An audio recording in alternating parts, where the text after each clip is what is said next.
अरे या देशाच्या सुरक्षिततेसाठी पैसे नाही म्हणते या. म्हणजे तुम्ही विचार करा, 17 वर्षाच्या बॉन्डवर पोरग लागे, शेतकऱ्याचं, कष्टकऱ्याचं, कामगाराचं, रिक्षावाल्याचं, बंडीवाल्याचं पोरग इंडियन आर्मी मध्ये भरती होय, दिवस रात्र ग्राउंडवर येत करे, लायब्ररीत अभ्यास करेन पोरं लागे.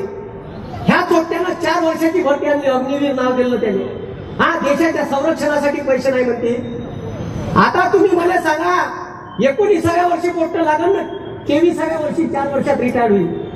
म्हणजे पोस्टल लग्नाच्या वयात रिटायर्ड होणार आहे. आणि गेला पोरगी पाले घेऊन, का सांगा पोरीच्या बापाले, हा ही इज माय सन आणि ही इज अ रिटायर्ड एक सर्व्हिस मॅन. हवे पोरीचा बाप त्याच्या ढुंगा घात मारल. अरे त्याने पोरगी दिन का रिटायर्ड माणसाले, अरे दिन का. आणि 4 वर्षात वेपनचं ट्रेनिंग घेऊन येणार आहे. आणि वेपनचं ट्रेनिंग आणलेला बेरोजगार होईल या भारतात, तो देशाने घातक आहे. हे लक्षात घ्या तुम्ही. याने अत्यधिक